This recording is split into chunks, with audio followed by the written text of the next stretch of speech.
Hey there, welcome to Live by Design, a place where I hope you will find content that is informative, inspiring, and insightful. I am Muadi Dibinga. I'm a life strategist and a speaker, and I'm happy to be here with you today. Before I get into the conversation, I do want to make two announcements. The first is that today is Tuesday, May 5th, if you're watching this on the day that the video actually drops, and today is Giving Tuesday. Giving Tuesday is a national movement that was created some years back that usually happens in November, around Thanksgiving, to encourage individuals to support nonprofit organizations. Today was designated as Giving Tuesday because of what's happening with the COVID-19 pandemic. A lot of nonprofit organizations have stopped operations, particularly arts organizations have stopped touring and are struggling financially. Many are struggling to even keep their doors open. So today, nonprofits around the world are making pleas to their supporters, to new supporters, hopefully, for financial support. There are two organizations that I wanted to shout out. I'm going to put links to both of the organizations in the description box below so you can check them out.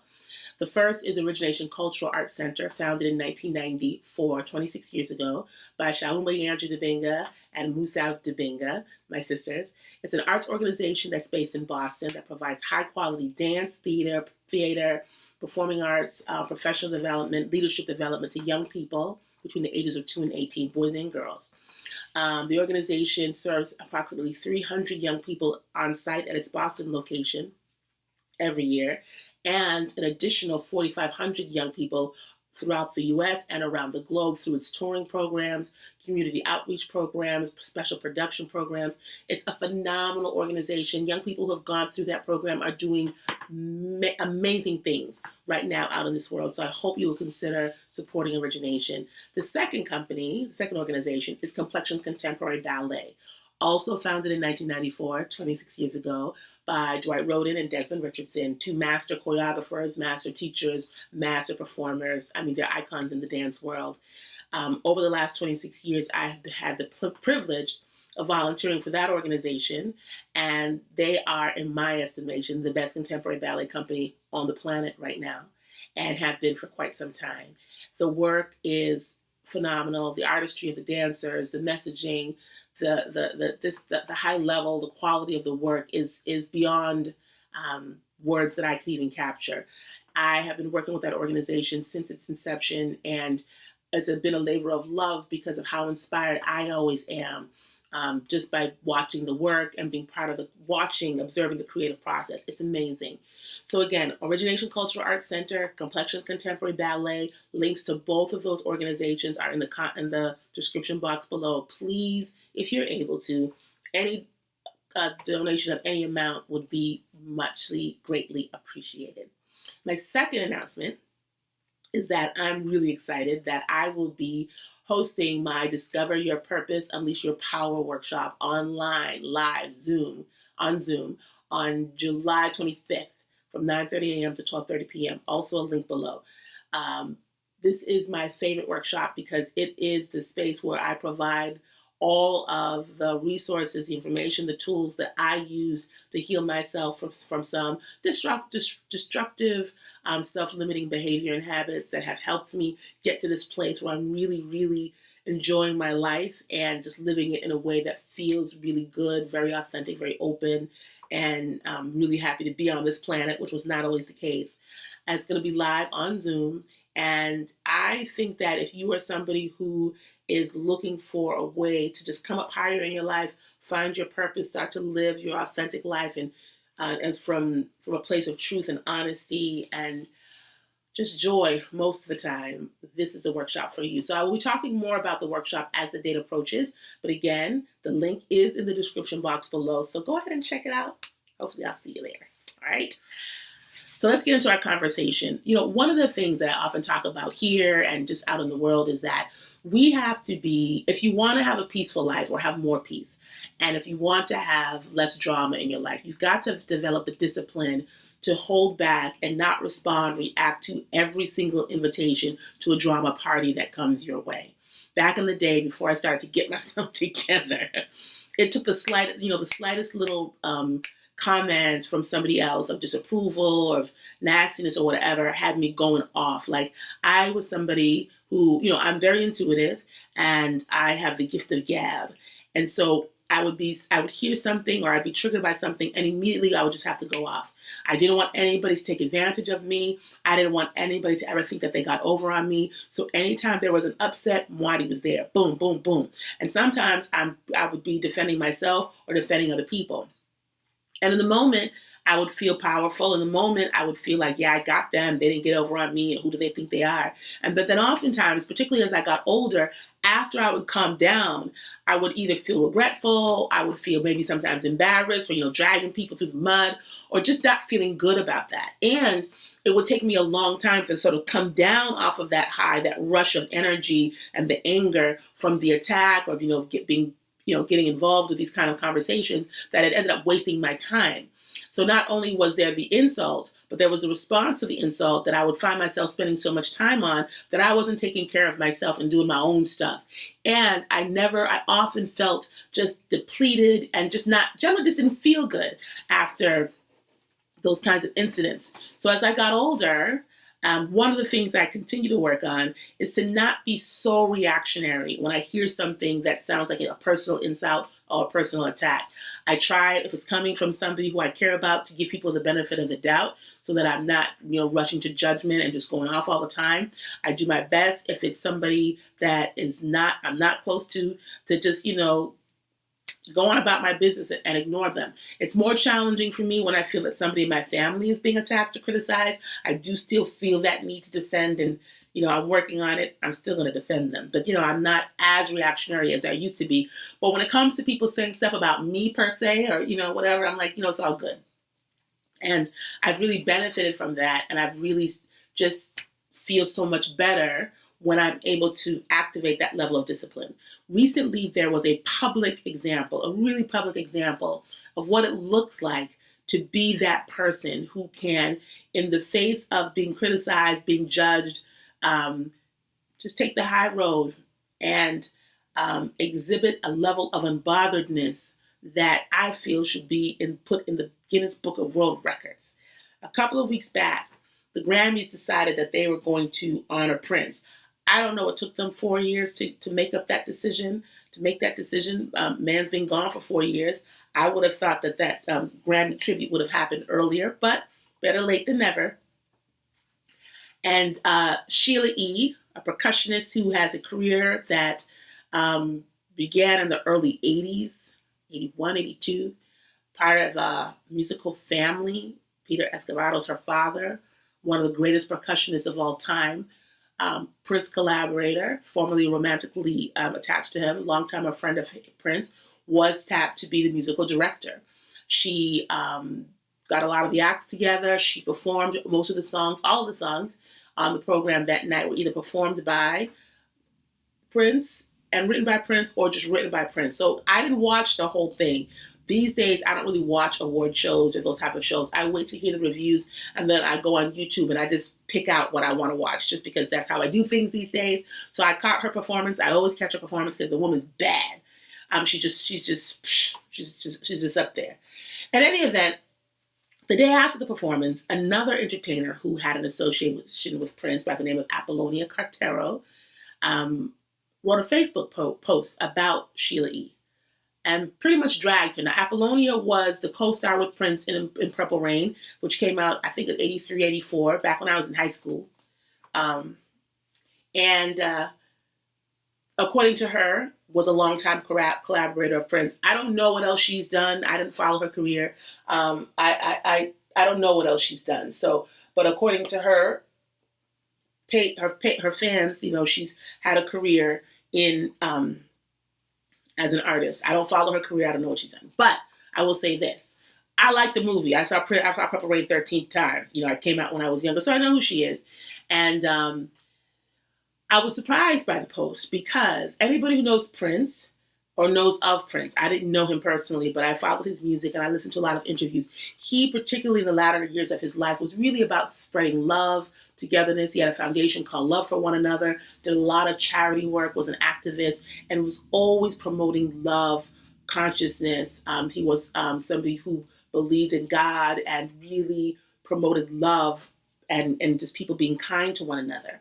So I was really surprised that somebody who was in his camp and saw herself as being a supporter of Prince, a friend of Prince, family of Prince, would put out something so nasty.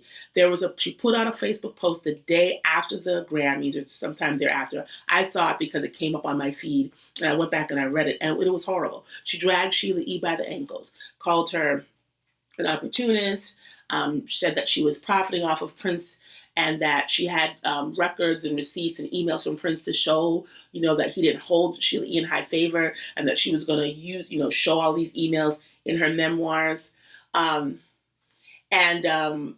Said that Sheila E. Was not part of the Purple Rain cast, and just all this other stuff. Totally just making it seem as though Sheila E. was a nobody before Prince and is now trying to build herself up. When in fact, as I said earlier, she had a long career before Prince. As a matter of fact, when Prince met her, he acknowledged to her that he had been following her career. So in any event, it was a horrible post. I don't want to go into it. It's now since been deleted. So clearly somebody, maybe Apollonia herself, but somebody in that camp got up the next day and said, we need to take this down.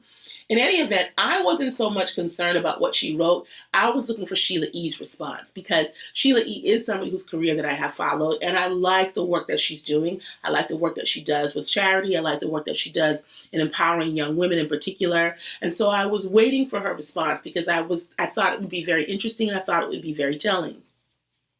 And her response was fabulous. Her response was, I think, one of the best responses she could have given. She didn't say anything. She didn't acknowledge the post. As a matter of fact, the same day that post dropped, with all of the nastiness that it contained, Sheila E. was promoting her new single, Lemon Cake. She was going on social media giving kudos to all of the artists that performed on the Grammy tribute to Prince. She was posting other videos of young people who were drummers and bigging them up. She was posting videos of her and her parents during isolation and encouraging people, putting out this content of love and hope. She did not acknowledge Apollonia's response in any form or fashion. And I said to myself, that's how you do it. And there were people who were trying to get her to respond, because I was reading some of the comments from her fans. In her Instagram and on her Facebook. I don't know if Apollonia said so and so and such. We're waiting to hear you respond to the allegations. What are you going to say? Don't go out like that. You should say you should do this, you should do that. Sheila E. didn't say boo. Now, mind you, these women are in their 60s. And so one would think that by the time we reach a certain age, that we would have the discernment, the discipline, the respect, whatever, to refrain from even putting out the kind of content that Apollonia put out. But there is an expression that says that wisdom comes with age, but sometimes age comes alone, meaning that we don't always step into our eldership and step into wisdom when we get older. Sometimes we just age. And so it was really beautiful, reassuring, telling. I thought it was a teachable moment for me to observe somebody to be able to just completely and totally ignore when somebody sends for them or tries to comfort them with their nastiness. Now, I don't know what was said behind closed doors. It's quite possible that maybe she was upset. Maybe she talked to her parents. Maybe she talked to her friends or her confidants and somebody had to really, bring her in and help her come to that conclusion to not say anything. We don't know. I don't know. But I do know that a public invitation for drama was sent and it was publicly ignored. And that's how I believe we should respond when people try to come for us. Now, sometimes you need to respond. Sometimes you're not going to let people be out there, out here slandering your name and saying libelous things. Maybe you have to sue them or you have to respond to them in a way that's dignified. I'm not saying that every attack needs to go without a response, because as I said earlier, if you come from my family, you're still going to hear from me, period, bottom line, before I cut you off. At the same time, though, it is something that I'm working towards in my own life, not allowing myself to be triggered by every negative comment. I'm trying to build a business. I'm trying to build a brand. I'm trying to build certain things. There's certain people I'm leaving behind in my quest to come higher. I know you're trying to do stuff. Maybe you're trying to build a business. Maybe you're trying to build a brand. Maybe you're trying to graduate from some behaviors that don't serve you anymore. And that means that you're going to have to leave a couple of people. And those people might have something to say about you. People use Facebook now as like their diaries. I look at sometimes these Facebook posts, which why I'm not on it that often. And I'm like, who are you talking about? I remember a couple of years back, a woman who I was acquainted with, who was now about to, she's knocking on 60s door as well. She got into it. She was upset with one of her friends or frenemies. I don't know what you call them. And instead of going to her directly, she actually said out loud, I wonder if I could write something on Facebook so she'll know that I'm talking about her, so she'll know that I'm upset with her. And I'm like, that's what Facebook is for, right? To send subliminal messages to people that we don't like, to put up posts, to drag people and dog them and not call people directly. To me, that's a coward's way out. That's something, it says something about you, that you have to go on Facebook or social media or a public forum to express yourself rather than going straight to the source. In any event, the fact that people are doing this is even more cause for those of us who are trying to move higher and do great things with ourselves to ignore them. Every attack does not require a response. You've got to have some discernment and pick and choose those things that you are going to respond to. And if somebody can, like Sheila E. did, ignore the foolishness, the nastiness that came from that corner and go on and promote her work and promote love and promote kindness, it suggests to me that maybe I can do the same thing, that maybe you can do the same thing, and we can grow a little bit more in that direction. We don't have to respond to every invitation to a drama party that comes our way. And we don't have to interpret every comment that other people say or the subliminal messages that they put on social media as being directed towards us or being something that we have to respond to. If we spend all of our time in reaction mode or response mode to other people's foolishness, we are not going to have enough time to do the things that we want to do with ourselves. Sheila E. was out there promoting her single, promoting her television appearances, promoting her upcoming performances. She chose not to take the time out of her busy day, out of her busy schedule. She chose not to pull away from doing her stuff to respond to that foolishness. And that's the lesson of this conversation. That's the lesson that I wanted to share with you. That's the lesson that I took for myself. We don't have to respond to everybody that tries to come for us. Sometimes we have to. I get that. But more often than not, the drama, the foolishness, the gossiping that comes our way, let it keep going. Because more often than not, it has nothing to do with us. People are acting out of their own hurt. People are acting out of their own desperation. People are acting out of their own sense of loss, out of their own anger, and using us as an outlet for that. Don't fall for the okie doke. Stay on your road. Stay on the high road. Stay in focus. Do what you are supposed to do. When people come for you, let them come. If people are going to talk about you, let them talk. And if it gets to the point where it's excessive, you got to take them to court and do those kind of things, that's fine. But don't get down in the gutter with them. You have other things to do. I'm doing my best to stay out of the gutter too, because I got things to do too. So that is the message for this week. We are not going to allow ourselves to go into reaction mode, to go into high drama response mode every time somebody says something about us or says something to us or directs something in our direction or directs something towards us that we find offensive and objectionable. Sometimes we have to respond, but 9 times out of 10, y'all, it's not worth it, and neither are they. So I want you to think about that.